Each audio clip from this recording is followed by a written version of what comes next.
dilu fawahidatan aw ma malakat aymanukum dzalika adna alla ta'ulu. Dan jika kamu takut tidak akan berlaku adil terhadap yakni hak-hak perempuan yang yatim, bila mana kamu mengahwininya, maka kahwinilah wanita-wanita lain yang kamu senangi, 2, 3 ataupun 4. Kemudian jika kamu takut tidak akan dapat berlaku adil, maka kahwinilah seorang sahaja atau hamba-hamba yang kamu miliki, yang demikian itu adalah lebih dekat kepada tidak berbuat inayah.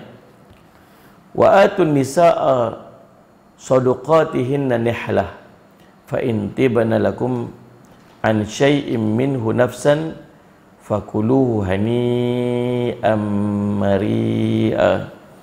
Berikanlah mas kawin, ini mahar, kepada wanita yang kamu nikahi sebagai pemberian yang penuh kerelaan.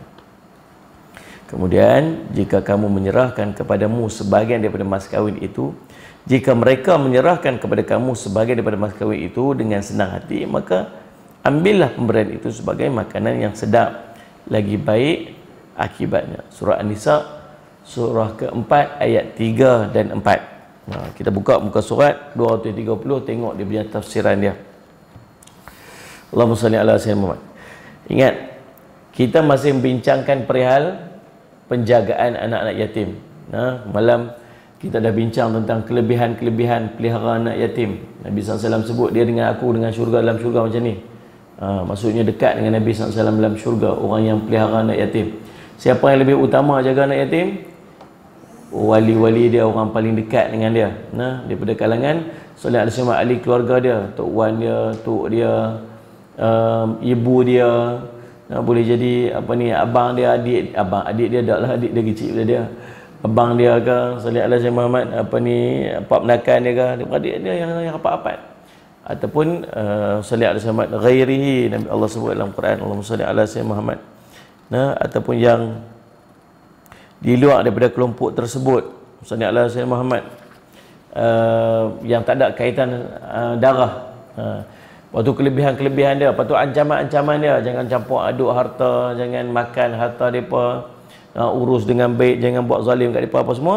Selesai bab tu, ada pula yang mengambil jalan untuk berkahwin dengan anak yatim yang dia kahwin, yang dia jaga, yang dia pelihara.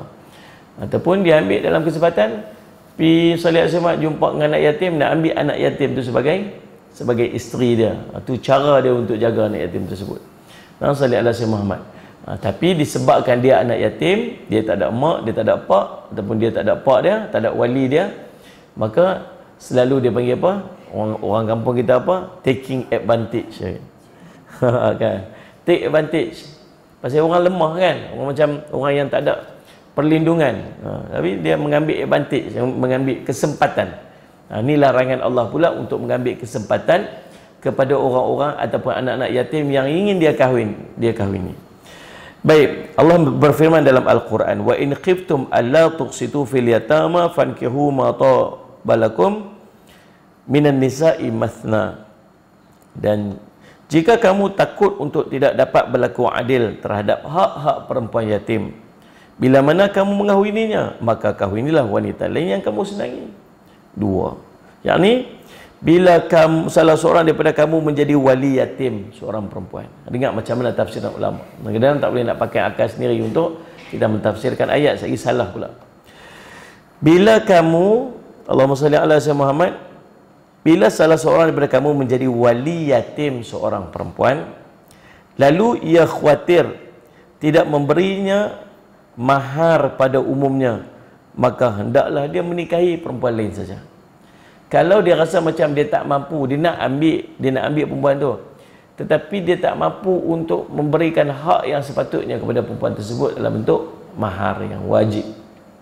Mahar kalau nak kahwin dengan orang lain boleh bagi banyak ni. Kalau nak bagi kat orang anak yatim, bagi sikit-sikit dah lah, macam tu.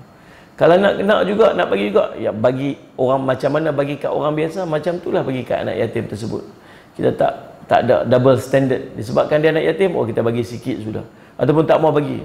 Ataupun tengok pasal apa nak ambil dia tu? Pasal dia ada harta dia. Ingatlah waktu kita waktu kita jaga anak yatim, kita tak boleh sentuh harta dia, tak boleh jaga harta dia. Tapi bila dia jadi isteri kita, dah berbeza dah kedudukannya. Ada orang berkahwin nanti, berkahwin dengan anak yatim tu sebab apa? Sebab harta dia. Faham tak ni? Supaya dia boleh ambil kesempatan atas harta orang perempuan tu. Baik pergi kahwin orang lain sajalah. Kalau macam tu. Kalau niat nak kahwin dengan macam niat nak kahwin sebab yang tu, sebab harta dia, sebab kecantikan dia, sekali kita akan bincang bab tu. Maka lebih baik pergi kahwin dengan orang lain, bukan pilih yang tu. Allah sallallahu alaihi wasallam. Maka hendaklah dia mengahwini wanita lain saja. Mereka banyak di luar sana tu, ramai yang lain lagi. Sallallahu alaihi wasallam. Dan Allah tidak mempersempitkannya. Maksud optionnya banyak. Pilihan banyak. Yang ni seorang ni je, anak yatim ni. Option banyak lagi kat luar. Sungguh tuan-tuan, kadang-kadang saya sallallahu alaihi wasallam Muhammad pernah kita pergi rombongan pergi ke Fatani. Kemudian sampai kat sana, pergi dibawa ziarah ke pondok-pondok dekat sana, ada madrasah tempat jaga anak-anak yatim ni. Cerita kan, jaga anak yatim. Lepas tu sallallahu alaihi wasallam anak-anak yatim perempuan. Lepas tu saya ingat kami pergi ramai waktu tu, kita pergi rombongan.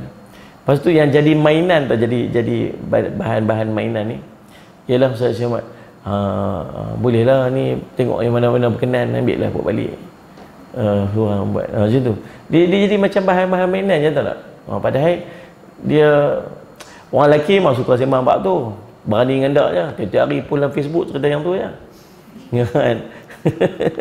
Tapi subhanallah sallallahu alaihi wasallam. Tapi subhanallah saya cakap, kadang-kadang yang bunyi dengar-dengar tu yang tak pernah berani sangat tu. Dia senyap, dia jadi tu. Faham tak ni? Jadi sallallahu alaihi wasallam. Tuan-tuan, tapi ada benda yang kadang-kadang boleh buat main, ada benda yang dia ada sensitivity dia. Saya cuma dia antara yang dilarang untuk dibuat-buat main ni ialah perihal anak-anak yatim. Sallallahu alaihi wasallam. Kita kalau nak sungguh-sungguh, buat sungguh-sungguh, buat cara betul-betul. Bukan sebab nak ambil advantage atas dia. Bukan sebab tak apa dia anak yatim, tak ada mak pak, senang sikit kita nak buat urusan. Bukan pasal itu. Betul nak ambil dia sebagai isteri, betul macam mana kita ambil orang lain sebagai isteri, macam mana? Bukan sebab kita dia tak ada mak pak, dia senang nak ataupun kita boleh bagi dekat dia dengan apa ni, tak ada timbang rasa sikit, tak payah nak timbang rasa sangatlah pasal dia ni tak ada ni. Kemudian ataupun harta dia lagi boleh kat kita lah. Pasal apa? Pasal dia dah jadi isteri kita sebagainya. Tu kisah dia. Baik, Allahumma salli ala sayyidina. Kalau macam tu keadaannya, kalau rasa macam ada niat-niat yang macam tu, pergi cari orang lain lah, banyak lagi orang perempuan lain, banyak lagi. Allah tak menyempitkan dia, maksud pilihan kita, option kita banyak. Kisah dia macam mana turun ayat ni, kisahnya Al-Bukhari meriwayatkan. Ibrahim bin Musa menuturkan kepada kami, Hisham menuturkan kepada kami daripada Ibnu Jurayj, Hisham bin Urwah mengkhabarkan kepada kami ayat daripada Aisyah bahawa ada seorang lelaki menjadi wali kepada seorang perempuan yatim. Maksud dia tolong jaga perempuan yatim ni, kemudian dia menikahinya. Dia kahwin. Wanita tersebut mempunyai sebuah ladang kurma dan memperisterikannya atas mahar kebun kurma tersebut. Sallallahu alaihi wasallam Muhammad. Wanita itu tidak mendapat apa-apa daripada lelaki-lelaki tersebut. Dia kahwin dengan kawan tu, dia ambil pula harta. Dia kahwin perempuan tu pasal perempuan tu ada harta. Ada kebun kurma yang banyak. Saya sebut tadi semalam, anak yatim tak semestinya miskin. Ni dia anggap anak yatim miskin. Sallallahu alaihi wasallam, sebab tu anak yatim tak termasuk dalam asnaf zakat. Duk cari nak bayar asnaf zakat, nak bagi kat anak yatim. Anak yatim tak termasuk dalam asnaf yang 8. Kecuali apa? Anak yatim yang susah, miskin. Dia dapat tu atas miskin dia, bukan sebab anak yatim dia. Sebab bila sebut anak yatim ni, dia tanggungjawab ramai orang untuk jaga. Dan tak patut anak yatim jadi miskin. Dan kadang-kadang di sana ada anak-anak yatim yang kaya. Pak dia meninggal, harta banyak. Ada kaya, cuma dia tak boleh nak uruskan kekayaan dia lagi pasal dia duduk di bawah umur dia kecil lagi. Maka wali dia tu ataupun orang yang tolong jaga dia tu, tolong uruskan harta-harta dia tu. Tolong uruskan. Dia tak boleh ambil pun daripada, tak boleh campur pun harta budak tu kepada dia. Betul, ada orang pula yang tengok Allahumma salli alaihi wasallam, ada orang perempuan yang yatim tapi harta dia banyak. Ni peluang dia untuk dia ambil kesempatan. Maka tak apalah, saya kahwin lah, duduk jaga saja. Daripada kecil pun duduk jaga apa semua sebagainya. Tengoklah apa mak, kita kahwin je lah. Paksa budak tu untuk kahwin. Pasal apa? Bukan nak kahwin sangat dengan budak tu, tapi nak kepada harta dia tu. Maka dia ambil harta tu dan dia jadikan harta tu balik mahar kepada budak tu, dan akhirnya budak tu tak dapat apa-apa. Lalu wanita tersebut, Allahumma salli ala sayyidina Muhammad, Allahumma salli ala sayyidina Muhammad, lalu wanita tersebut tidak mendapat apa-apa lagi tersebut, maka turunlah ayat ini, wa in khiftum alla tuqsitu. Jika kamu tidak berlaku adil, kalau tidak salah dia berkata wanita itu adalah syarikatnya dalam pemilikan kebun kurma tersebut dan hartanya. Dia maksudnya dia jadi apa? Pemilik bersama. Al-Bukhari kemudian menyatakan, Abdul Aziz bin Abdullah menuturkan kepada kami dari Ibnu Syihab, dia berkata, Urwah bin Az-Zubair mengkhabarkan kepadaku bahawa dia bertanya kepada Aisyah tentang firman Allah Ta'ala, wa in khiftum alla tuqsitu fil yatama. Jika kamu takut tidak dapat berlaku adil terhadap hak wanita perempuan yatim apabila kamu mengahwininya, maka Aisyah berkata, anak saudaraku, anak perempuan yatim ini berada di bawah asuhan seorang wali. Dia bersyarikat dengan walinya dalam harta, lalu wali tersebut mengkagumi harta dan kecantikannya. Dia ingin menikahinya tanpa ingin memenuhi maharnya dengan adil. Dia tidak memberinya mahar kepada wanita seperti kepada wanita yang lainnya. Maka wali tersebut dilarang untuk menikahinya kecuali bila dia membayar maharnya secara adil, memberinya mahar tertinggi, lalu wali tersebut diperintahkan untuk menikahi dengan wanita yang lain.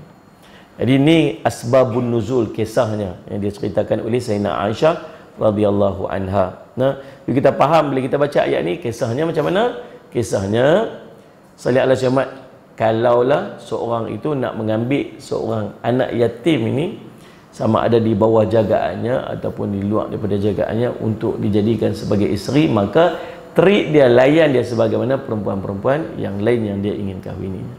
Bukan mengambil kesempatan disebabkan dia anak yatim sebagainya, maka dia diperlekehkan, dia tak diberikan kedudukan ataupun hak yang sepatutnya. Bahkan ada yang berkahwin sebab nak mengambil daripada hartanya. Kalau ada niat-niat yang macam tu, niat-niat nak perendah-perendah, niat-niat nak mengambil kesempatan, niat-niat nak daripada harta dia ke apa, memperlekehkan dan sebagainya, maka Allah suruh buat apa? Pergi cari yang lain, supaya dia tak ada niat-niat yang macam tu. Nah, salli ala sayyidina Muhammad. Pergi cari yang lain, kecuali membayar maharnya secara adil, memberinya mahar yang tertinggi. Lalu wali tersebut diperintahkan untuk menikah dengan orang lain.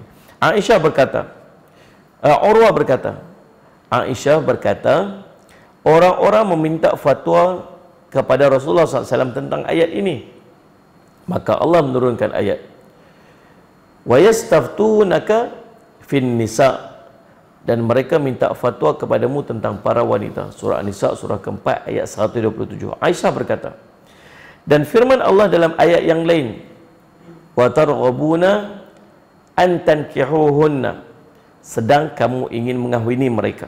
Surah An-Nisa surah keempat ayat 127. Padahal salah seorang daripada kamu tidak mahu menikahinya bila wanita itu sedikit harta dan tidak cantik. Dia kahwin tu pasal apa? Pasal orang ni banyak harta dan dia cantik. Kalau dia tu tak banyak harta dan tak cantik, dia pun tak jadi pilihan untuk dikahwin. Kan, Allahumma salli ala sayyidina Muhammad. Ni cerita pasal anak yatim ni lah. Lalu Allahumma salli ala sayyidina Muhammad, salli ala sayyidina Muhammad, mereka pun dilarang untuk menikahi anak yatim yang mereka senangi harta dan kecantikannya, kecuali jika dia diberi mahar yang adil. Hal ini kerana mereka tidak ingin menikahinya bila dia hanya punya sedikit harta dan tidak cantik. Sebenarnya inilah macam mana Allah nak jaga sungguh anak Islam ni. Dia bawa mai ni, dia panggil Nabi SAW, laqad arsalnaka illa rahmatan lil alamin, rahmat bagi sekalian alam ni. Maka termasuk rahmat ni tuan-tuan ialah salih alaihi wasallam, bagaimana Allah sangat memelihara anak-anak yatim. Subhanallah. Nabi SAW pun anak yatim, tuan-tuan, Allah SWT, dan anak-anak yatim ni merupakan anak-anak yang sangat dimuliakan oleh Allah, sampai cara penjagaan anak yatim ni Allah tulis dalam Quran. Subhanallah, pentingnya. Salih alaihi wasallam. Firman Allah Ta'ala, mathna wa thulatha wa ruba', 2, 3 ataupun 4. Ini dah habis dah bincang tentang yatim. Allah suruh apa? Kalau tak boleh nak berlaku adil, tak boleh nak tak mahal, ada niat yang lain, ada intensi yang lain, nak etik banting bla bla semua, pergi cari yang lain, pergi cari yang lain. Pergi cari yang lain ni tak ada limitation. Punya luas optionnya. 2 boleh, 3 boleh, 4 pun boleh. Cerita dah Salih alaihi Muhammad. 2, 3 atau 4. Yang ni nikahilah wanita yang kamu inginkan selain daripada yang pasal perempuan bergelak ni. Nikahilah selain daripada wanita yang kamu ingin, selain pada anak yatim tadi ni, bila salah seorang daripada kamu mahu menikahinya, 2 atau 3 atau 4. Sebagaimana Allah berfirman, ja'ilil malaikati rusulan uli ajnihatin mathna wa thulatha wa ruba'. Yang menjadikan malaikat sebagai utusan-utusan untuk mengurus berbagai macam urusan yang mempunyai sayap, masing-masing ada 2, 3 atau 4. Surah Fatir, surah 35 ayat pertama, yakni di antara malaikat ada yang mempunyai 2 sayap, ada yang 3, ada yang 4 atau lebih, di mana itu tidak menutup kemungkinan kerana adanya penunjuk dalil mengenai hal itu. Berbeza dengan pembatasan laki-laki dalam pernikahan hanya pada 4. Dia cerita dia nak bandingkan ayat ni, ayat Allahumma salli ala Muhammad tentang malaikat ni, salli ala Muhammad, disebut mathna wa thulatha wa ruba' juga, 2, 3, 4. Tapi walaupun 2, 3, 4, dia tidak ada pembatasan berhenti setakat 4 saja. Ada Allahumma salli ala Muhammad, sayap malaikat yang lebih banyak daripada tu. Tetapi tambak nikah ni dia berhenti tempat tu. Mathna wa thulatha wa ruba', dia berhenti tang tu. Nah, sallallahu alaihi wasallam Muhammad. Maka hal ini difahami daripada ayat ini sebagaimana diucapkan oleh Ibnu Abbas dan jumhur ulama, kerana konteks ayat ini adalah menyebutkan nikmat dan pembolehan. Kalau saja menikahi wanita lebih daripada 4 itu boleh, tentulah Allah akan menyebutkannya ataupun ada hadis-hadis yang membenarkannya.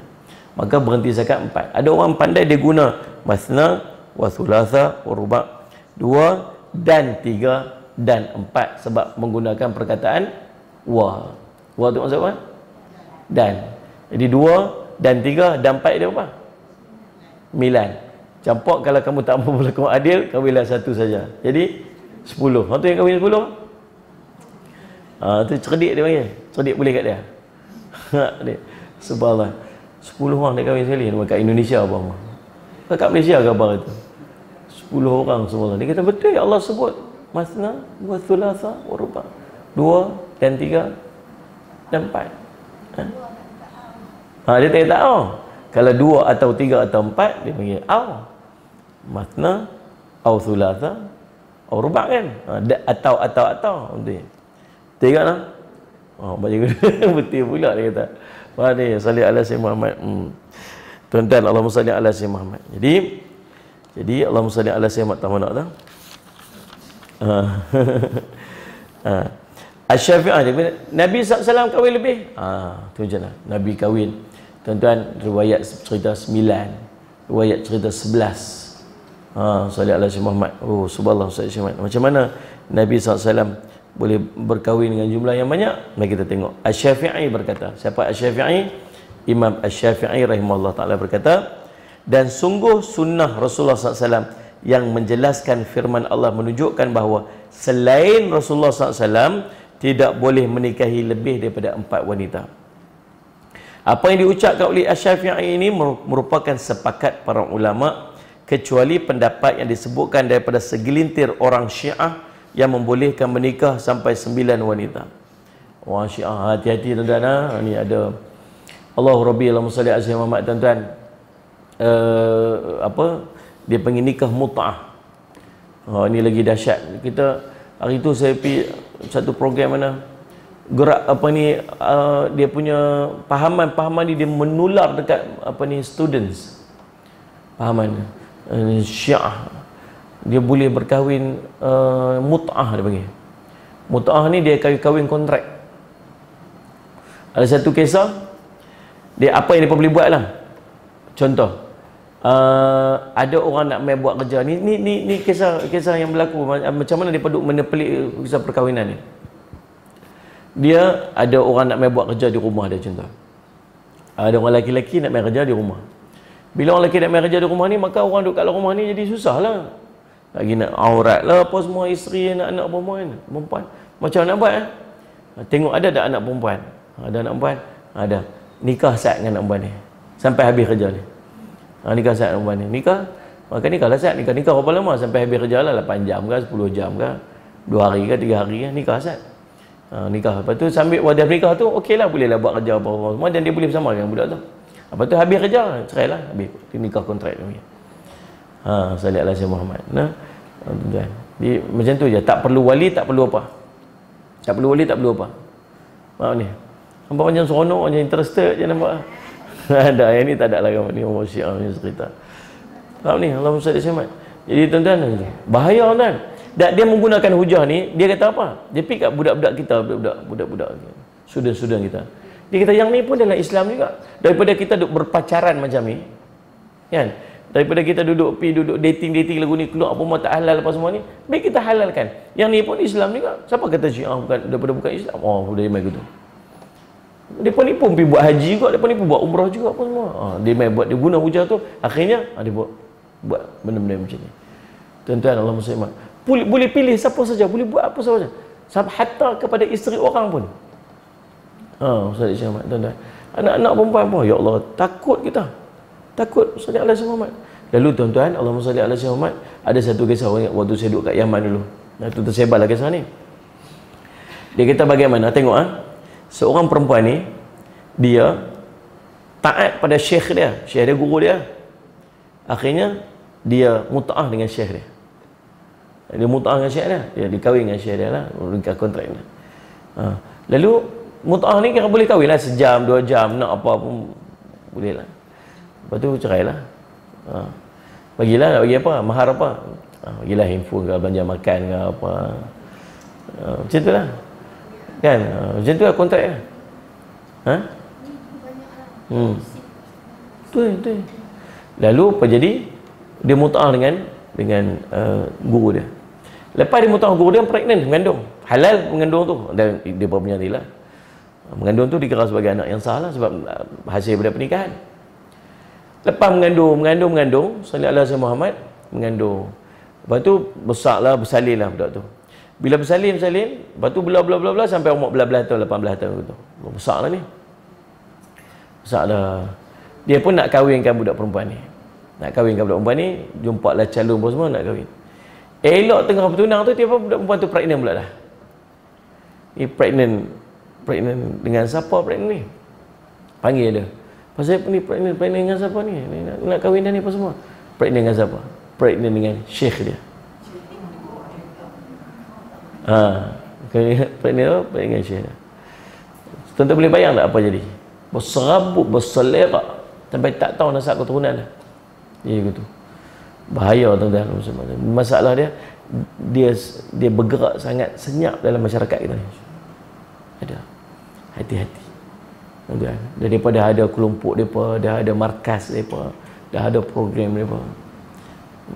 Tengoklah dekat dalam handphone, kadang parti-parti lah handphone anak-anak kita tu. Salih Simat bila ada banyak tulis Hussein, tu hati-hati, pakaian hitam dia. Ada punya ciri-ciri tu, kena parti-parti sikit. Salih Simat tu. Dia bawa satu pahaman ni yang seronok anak-anak muda kita duk ikut, dia bagi mut'ah. Baik tuan-tuan, Allahumma salli ala Sayyidina Muhammad. Tuan-tuan yang dirahmati oleh Allah sekalian, sebahagian daripada mereka bahkan ada yang berkata tidak terbatas. Sebahagian dari mereka berdalil kepada perbuatan Nabi sallallahu alaihi wasallam yang menikah sampai kepada 9 wanita sebagai sebutkan dalam Sahihain, ataupun 11 wanita sebagaimana disebutkan dalam riwayat Al-Bukhari. Padahal yang adalah hadis sebagai muallaq. Diriwayatkan daripada Anas bin Rasulullah menikah dengan 15 wanita. 13-nya sudah baginda gauli, sedangkan yang berkumpul bersama baginda adalah 11, dan saat wafat baginda meninggalkan 9 isteri. Namun menurut para ulama bahawa apa yang dilakukan Rasulullah SAW merupakan salah satu kekhususan untuk baginda sahaja. Berdasarkan hadis-hadis yang nanti akan kita sebutkan, pembatasan hanya kepada 4 wanita sahaja. Salih ala tuan-tuan. Jadi siapa Islam suruh kahwin, salih ala Muhammad, untuk kembangkan zuriat, keturunan. Nah, sallallahu alaihi wasallam. Nabi SAW berkahwin. Siapa? Nabi berkahwin bukan sekadar Nabi berkahwin dengan biasa. Nabi SAW berkahwin dengan ketua-ketua kelompok, ketua-ketua anak-anak kepada ketua kabilah, pada kelompok-kelompok yang lain untuk mempersaudarakan, untuk menguatkan perkahwinan tersebut. Nabi SAW kahwin dengan Sayyidina Abu Bakar, sangat excited dan sangat seronok apabila anak ada dipilih untuk dikahwini dengan Rasulullah SAW. Sebab apa? Sebab dia tahu kalau anak dia jadi isteri kepada Nabi SAW, maka di sana ada kekuatan persaudaraan yang sangat kuat atas perkahwinan. Apatah lagi dengan Nabi SAW. Subhanallah, satu kelompok yang besar yang bermusuh akhirnya boleh duduk bersaudara disebabkan ada perkahwinan. Nah, sebab tu dia suruh Allah SWT jangan limitkan perkahwinan ni kepada adik-beradik, anak-beranak. Bukan dua beradik memang tak boleh, sepupu dekat. Sebab dia tak berkembang. Pergi cari yang jauh, pergi cari daripada kelompok lain, yang ni daripada bangsa ke, daripada dia panggil apa, kabilah ke, macam tu, supaya dia berkembang gitu. Baik, Allahumma salli ala sayyidina Muhammad. Hadis-hadis mengenai limitation kepada 4. Imam Ahmad mengatakan Ismail bin Muhammad bin Ja'far menuturkan kepada kami, Muhammad menuturkan kepada kami, Abu Ja'far dalam hadisnya, Abu Ibnu Syihab mengkhabarkan kepada Salim pada ayahnya bahawa Ghailan bin Salamah Al-Thaqafi masuk Islam dan membawa isteri berjumlah 10 orang. Itu dia. Maka Nabi SAW bersabda kepadanya, ikhtar minhunna arba'an, pilihlah daripada mereka 4 sahaja. Maka pada zaman Umar, Ghailan mentalak isteri-isterinya dan membahagikan hartanya antara anak-anaknya.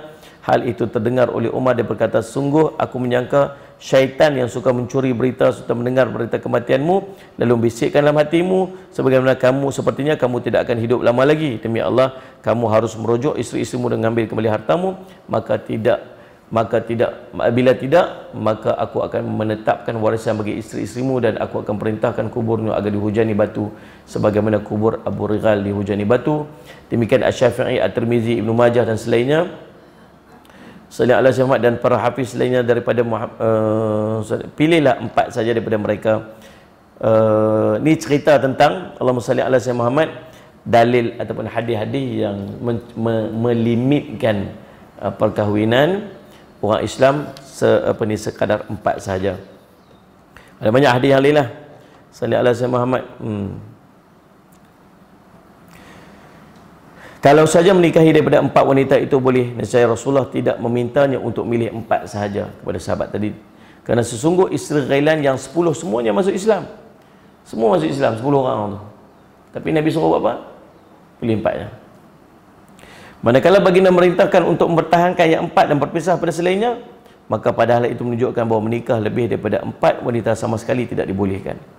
Bila terhadap yang sudah terlanjur saja tak boleh, apatah lagi yang baru mahu memulainya. Sudah tentu lebih layak untuk dilarang. Nah, kita dalil cerita sana, Ghailan ni dah masuk Islam, isteri dia 10-10 masuk Islam. Ni kira dah terlanjur lah, benda yang dah lepas dah.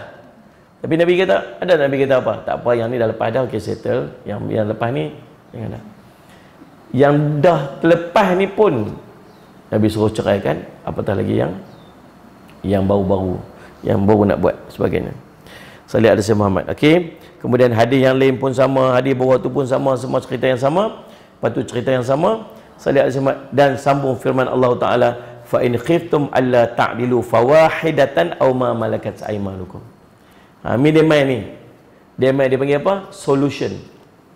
Dia kata, kemudian jika kamu takut kamu tidak akan dapat berlaku adil, maka kahwinilah seorang sahaja atau budak-budak ataupun hamba yang kamu miliki. Yakni, jika kamu khawatir dengan memiliki isteri lebih daripada 1, kamu tidak akan dapat berlaku adil antara mereka, sebagaimana firman Allah Taala, walan tastati'u an ta'dilu bainan nisa'i walau harastum, dan kamu sekali-kali tidak akan dapat berlaku adil di antara isteri-isteri kamu walaupun kamu sangat ingin berbuat demikian.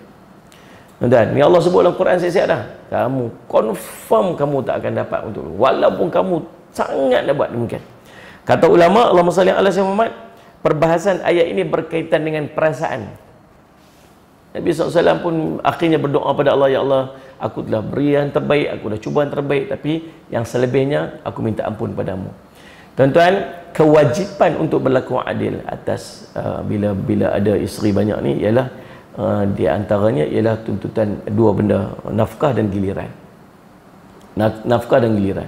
Yang ni kena, yang ni wajib berlaku adil. Adil ni maksudnya bukan sama rata. Adil ni bukan maksud sama rata. Sama rata macam mana? Sama rata orang ni bagi ayam, orang ni pun bagi makan ayam. Orang ni bagi kawan ni anak 10 orang bagi ayam, bagi makan ayam sekok. Orang ni anak seorang bagi makan ayam sekok. Orang ni tak ada anak bagi makan ayam sekok. Tu dia panggil sama rata. Betul tak ni? Adil tak macam tu? Salih Asy Muhammad. Adil ni meletak sesuatu sesuai pada tempat dia. Kawan ni allergic dengan ayam, maka ayam tak boleh. Maka bagi sesuai. Tu dia panggil adil. Ni sama adil. Kawan ni badan macam ni, kawan ni badan macam tu. Dia bagi semua baju saya M. Pasal M, pasal adil kata. Itu bukan adil. Itu sama rata. Adil ni bagi sesuai dengan keperluan dia. Dua benda yang perlu adil pada Salih Alaihi Muhammad, perkahwinan lebih daripada seorang isteri. Yang pertama ialah nafkah, yang kedua ialah giliran. Salih Alaihi Muhammad, tuan-tuan, wajib adil, kena susun menggilid elok. Tapi Allahumma salli ala sayyidina Muhammad, Allahumma salli ala sayyidina Muhammad. Kemudian Allahumma salli ala Muhammad. Tapi dalam bab perasaan tak boleh, tak mampu. Yang ni dia picit lebih sikit, sayang ni lebih sikit. Yang ni dia jaga, dia berat sangat, yang ni apa semua, sayang kau lebih sikit. Yang ni tak boleh nak buat apa. Nabi SAW pun sama. Nabi SAW pun, Ustaz Syamad, dia ada tang isteri dia sayang lebih. Lepas tu Nabi SAW, ya Allah minta ampun yang ni. Tadi, bab hati perasaan tadi. Allah kata, walan tastati'u an ta'diluna bainan nisa'i walau harastum. Kamu tak akan mampu untuk berlaku adil. Betul nak buat macam mana? Dia jadi macam masing-masing ambil peranan lah, isteri kan. Macam mana nak memenangi hati supaya dia mendapat lebih perhatian kan. Salih Alaihi Muhammad. Hidup bebai je panjang. Kan? Balik bebai lagi. Macam cerita Piramli. Faham lah Salih Alaihi Muhammad. Bab ni tak boleh sembang lebih-lebih sangat. Baik, Allah SWT. Jadi barang siapa takut terhadap hal itu, maka hendaklah dia cukup menikahinya satu wanita saja atau budak ataupun hamba wanita, kerana berbahagi dengan mereka adalah tidak wajib, hanya sebatas dianjurkan saja. Siapa yang melakukan hal, maka hal itu baik baginya. Siapa tidak melakukannya, tidak mengapa. Ini semua cerita tentang apa yang berlaku sekarang ni, panjang kat bawah tu kan. Firman Allah Ta'ala, dzalika adna alla ta'ulu, yang demikian itu adalah lebih dekat kepada tidak berbuat inayah. Sebahagian daripada mereka berkata, hal itu lebih dekat kepada menyedikitkan keluarga kamu. Hal itu diucapkan oleh Zaid bin Aslam, Sufyan al-Uyainah dan Asy-Syafi'i.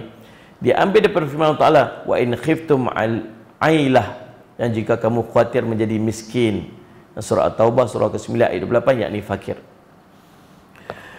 Fasawfa yughnikumullahu min fadlihi insya'a, maka Allah nanti akan memberimu kekayaan kepadamu dan kurnianya jika dia mengkehendaki. Surah At-Taubah surah ke-9 ayat 28. Seorang penyair berkata, orang fakir tidak tahu bila dia akan kaya, dan orang kaya tidak tahu bilakah dia akan jatuh miskin. Orang Arab berkata, ala ar-rajulu, yakni jika dia fakir, akan tapi tafsir ini kurang tepat kerana banyak keluarga boleh datang daripada banyaknya isteri yang merdeka. Ia juga boleh datang daripada para hamba sahaya. Maka yang sahih adalah pendapat jumhur. Dia cerita tentang Salih Alaihi Muhammad yang kata, kalau kamu tak berlaku adil itu maksud dengan kamu menyedikitkan keluarga kamu, maka kamu lebih mudah untuk menguruskannya. Bila makin besar keluarga tu, makin susahlah pula untuk dia memberikan kesempurnaan kan. Salih Alaihi Muhammad. Maka macam tu keadaan dia. Baik, Allah Subhanahu dzalika adna alla ta'ulu, yang demikian itu lebih dekat kepada tidak berbuat inayah, yakni agar kamu tidak berbuat zalim. Dikatakan ala fi al-hukmi, yang bererti menetapkan hukum dengan zalim, berat sebelah dan tidak adil. Saja purposely buat macam tu. Saya kadang-kadang kesian. Saya minta maaf lah, saya nak sebut ni Allahumma salli ala sayyidina Muhammad. Dan ada orang lelaki-lelaki yang memilih untuk kahwin, nak kahwin dua, kahwin dia. Lepas tu saya tak setuju sikit dengan pendapat apa berkahwin dulu kemudian minta maaf. Saya minta maaf, saya tak setuju dengan tu. Dan ada orang kata tu kan, minta maaf lebih mudah daripada minta izin.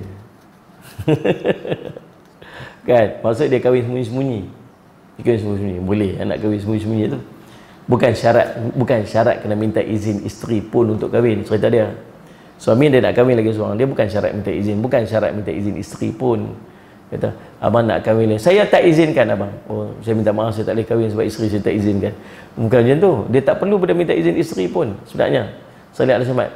Tetapi saya selalu pesan, kalau nak kahwin lagi, tolong maklumkan kepada isteri. Bukan minta izin, maklum. Tahu pasal apa? Sebab macam mana dia nak berlaku adil kalau isteri-isteri dia tak tahu kata dia berkahwin? Macam mana dia nak susun giliran? Macam mana nak berlaku adil dari segi giliran satu hari ni, satu hari tu, 2 hari ni, 2 hari tu, 3 hari ni, 3 hari tu. Sampai ke tahap pada waktu malam, pada waktu hak pada perempuan tu, dia nak pergi kepada rumah yang lagi satu pun, dia kena minta izin, kelulusan daripada yang ni baru minta izin. Dia nak tidur dengan dia pada malam dia Allah SWT apa? Giliran kepada orang ni, kemudian dia nak pi singgah orang tu, nak pi singgah sat ke ada apa ke urusan apa, dia kena maklum kepada orang ni, dia minta izin. Kalau orang ni bagi dia boleh pi, kalau tak bagi tak boleh pi.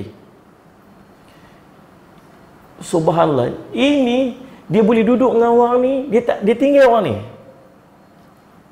kan dengan saya tak tahu, zalim kat orang tu kan, zalim kat orang, kesian kat dia, jangan buat kat orang macam tu.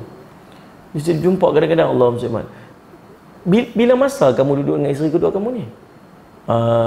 Kalau saya pergi apa? Outstation, saya bawa dia.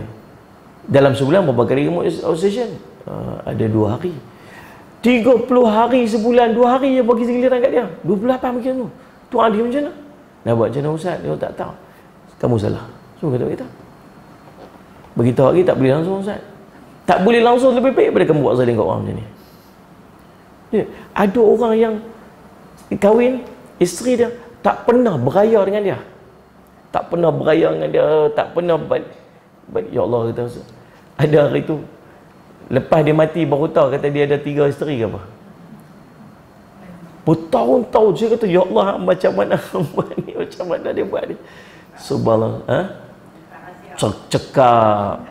Cekak ini cakap kan, cekak sungguh. Tapi tak boleh, salah.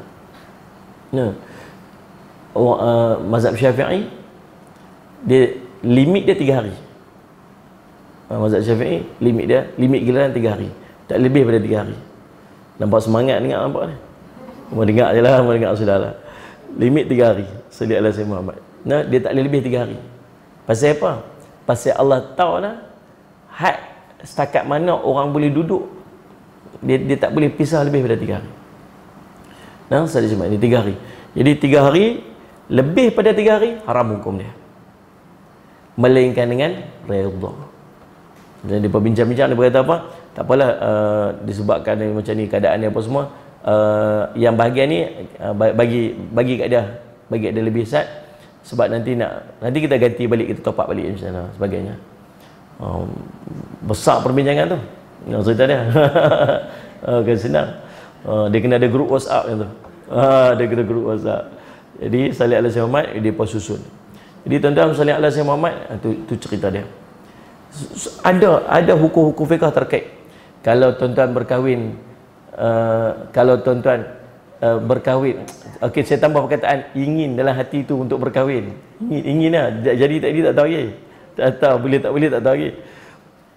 Kalau berkahwin dengan anak dara, dia ada 7 hari hak wajib dia.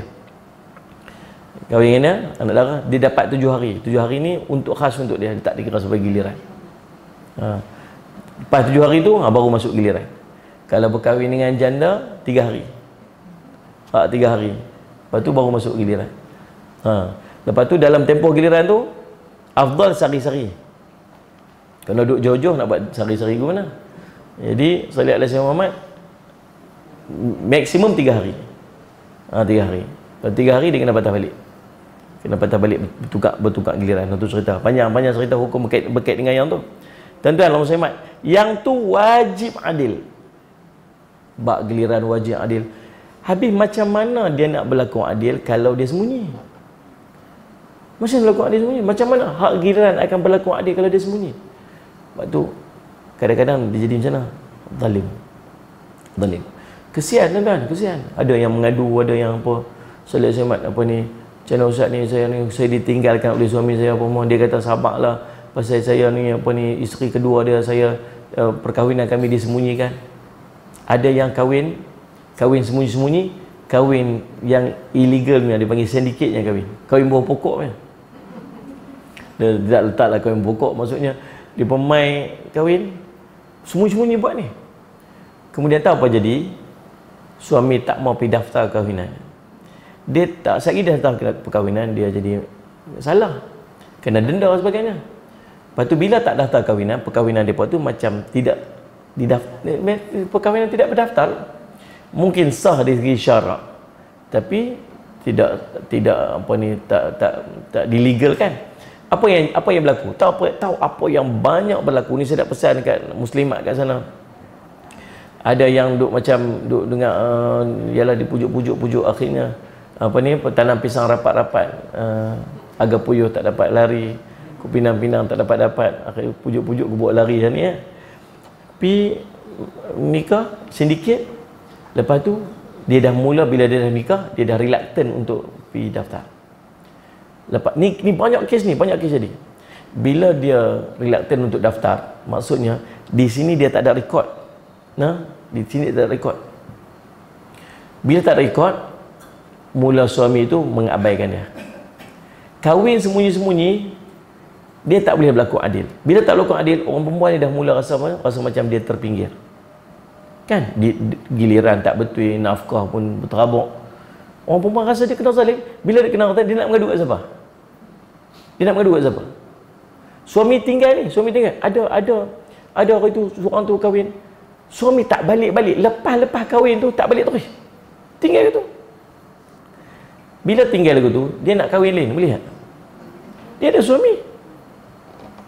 Kita yang menikah, yang original yang nikah ni. Original nikah. Ada juga lepas taklid. Kan? Kalau tak balik 4 bulan lah, paling tidak tunggu 4 bulan tu selesai, pi apa semua. Yang ni tak, dia lepas taklid tak ada.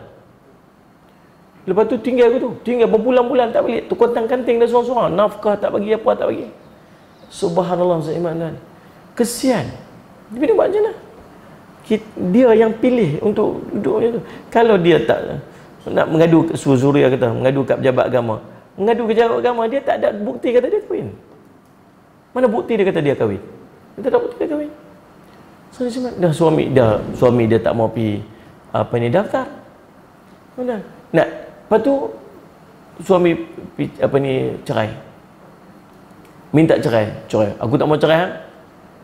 Lepas tu duduk mana ni? Lepas tu cerai. Kalau cerai pun mana nak pi dekat, nak pi mahkamah, nak pi pejabat agama, nak pi tuntut sijil nikah. Sijil nikah apa surat. Tak datang. Habis tunggalangan hidup, tak tahu nak buat guna. Duk stres, depression. Hamisah Bedu mengadu kat ustaz lah. Ustaz boleh buat apa? Ustaz pun tak boleh buat apa. Jadi sebab tu saya pesan, orang lelaki-lelaki pun sama, orang perempuan pun sama. Jangan terpedaya dengan pujukan-pujukan indah, manis, manis tebu bibir tebu bibir manis, itulah. Kalau dia nak kahwin dengan kita, orang perempuan ni, muslimat ni, ada yang main-main nak kahwin, nak kata saya ni ya ukhti, dia bahasa aku tu. Ni dia main ayat-ayat ana anti ukhti apa semua ni, selamat ni, dia nampak macam subhanallah, ikat serban macam Ali Azfar pula. Faham tak? Semalam jadi subhanallah. Dia main pula ana anta lah apa semua ni. Oh ini saya perlukan kepada bimbingan. Bimbingan lah. Ni bagi tazkirah apa semua sikit, pujuk. Dia kata apa? Apa ni, ana ingin menyunting ukti sebagai suri hati. Ni. Lepas tu jadi apa ni? Jadi nombor 2 ke nombor 3 ke? Kata dia, boleh tapi boleh tak apa ni bagi tahu dekat isteri. Bagi tahu dekat isteri tu. Oh, tak apa, kita nanti dia akan tahu juga akhirnya. Pak dia tak apa, sadaqallahul azim. Pak dia ila liqa ma'a salamah, pak dia. Sebab susah, dia tak akan mampu untuk berlaku adil bila dia menyembunyikan. Susah. Maka terang. Salih Ahmad bukan apa ni, bukan benda main-main. Bila dia berkahwin, dia akan kekal dengan orang tu sampai bila-bila ni, sampai syurga punya cerita ni. Dia buat decision untuk berkahwin bukan sakat waktu seronok waktu tu je. No, bukan cerita seronok-seronok kau, cerita tanggungjawab. Cerita tanggungjawab, cerita amanah. Kan Allahumma salli ala Syekh Ahmad. Ni lajak masa sikit sebab nak beletak sangat bab-bab macam ni. So banyak orang ambil mudah bab ni. Sebab tu berkahwinlah kerana Allah. Sungguh. Kalau rasa ada keperluan untuk berkahwin, kahwinlah. Tapi kahwin kerana Allah. Bukan pasal apa-apa. Sebab bila kita dah set untuk berkahwin, dia bukan benda sejam dua, bukan benda setahun dua, bukan dah. Kita kahwin saja, kita mengambil tanggungjawab dia untuk kita jaga dia, untuk kita pelihara dia, untuk kita bagi sebaiknya, dan dia akan kekal sampai bila-bila. Sampai ke syurga. Salli ala Syekh Ahmad. Maka tuan-tuan, tolong ambil berat bab-bab yang macam ni. Tolong ambil berat. Allahumma salli Ahmad. Suzuria Pinang pun buah pokok juga. Betul lah tu. Salli ala Syekh Muhammad. Baik. Tolong faham tu. Ini boleh tak sikit. Dzalika adna alla ta'ulu, yang demikian itu lebih dekat kepada tidak berbuat inayah. Salli ala Syekh Muhammad.